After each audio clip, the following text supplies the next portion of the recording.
When all the other herbs in my garden have been killed by the first frost, I could always count on the sage to pull through. Because this hardy herb outlasts the others, I love to use it in recipes alongside winter squash. Today I'm going to be making a cozy fall soup recipe using fresh sage. There is nothing cozier than curling up with a bowl of brown butter sage butternut squash soup on a cold night. I'm also going to be making cheesy sourdough breadsticks to serve alongside this soup. To begin, you'll need to cook your butternut squash. I find the easiest way to do this is by slicing it in half and roasting it in the oven at 400 degrees until the flesh is soft. Once your squash is cooked, you're going to scoop the butternut squash flesh from the skins and into a bowl. Now I've washed and am slicing my carrots. You want 4 large or 6 medium carrots. And you can dice them into larger chunks because you will end up pureeing your soup.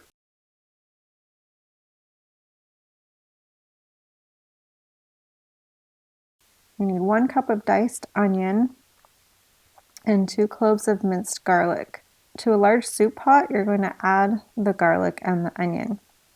And you'll cook this over medium heat for a few minutes. Just help the onion to become tender.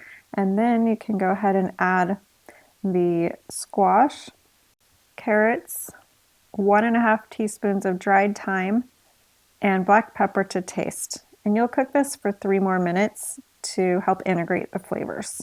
Next, you'll add 4 cups of chicken stock to cover the vegetables in the pot. I used water and then added in chicken broth base. And then you'll bring this to a boil and cover and reduce the heat to a simmer and simmer for 20 minutes or until the carrots are tender. I'm going to thinly slice the sage leaves. The term for this in French is chiffonade. I don't know if I'm even saying that right, probably not. But you are just stacking the leaves on top of each other and rolling them up and then slicing across in thin strips. And this just makes little ribbon-like pieces of the sage. You're going to set aside 1 teaspoon from those 6 leaves that you're cutting up, and that 1 teaspoon of sliced sage leaves you're going to use as a garnish when you're serving your soup. Also, during this time while you're simmering your soup veggies, then you're going to brown the butter. You'll cut 4 tablespoons of butter into slices so that they cook evenly, and place it in a small saucepan over medium heat. You'll melt the butter, stirring often until it begins to foam. And once it begins to foam, you're going to keep cooking it, stirring continuously just until the butter begins to turn a brown color. As soon as you see that hint of brown, you want to remove the saucepan from the heat immediately to prevent the butter from burning.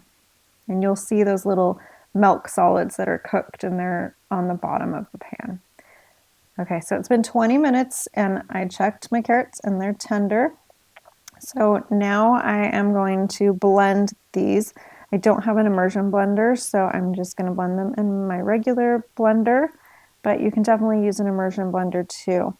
Just make sure that you let the soup cool a little bit before using your immersion blender, or you could end up getting splattered with scalding hot soup, which would not be fun. And then you add it back into the pot, and if the soup is thicker than you would like, you can add some extra vegetable stock or chicken broth, and then 1/3 cup of heavy cream and your fresh sage leaves, and then you'll also add in your browned butter. Now you'll stir until all of the ingredients are integrated. Now I'll show you how to make the cheesy sourdough breadsticks. You will need 1/2 cup of active sourdough starter,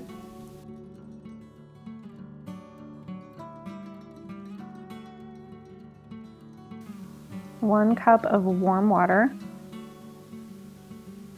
1.5 teaspoons of salt,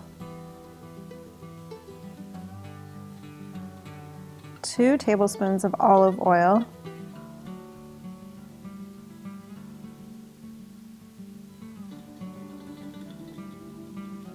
2 tablespoons of honey,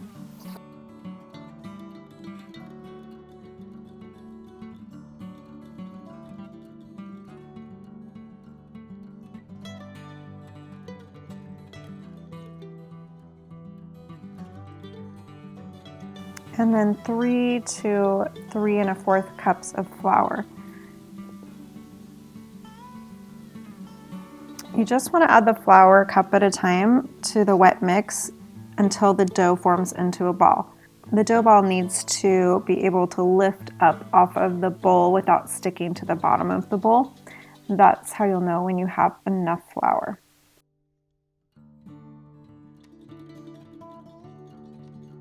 You'll place the dough into a greased bowl and cover it with plastic wrap and a towel and keep it in a warm place overnight at room temperature so that the dough can rise for 12 to 24 hours.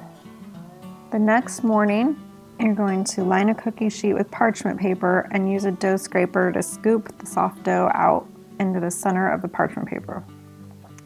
And then using your hands or a rolling pin, you'll spread the dough out into a rectangle 1/2 inch thick. Using a pizza cutter or a sharp knife, you'll cut the dough into 12 cheese sticks. I just cut it in half, and then I cut it into quarters, and then into 12 breadsticks.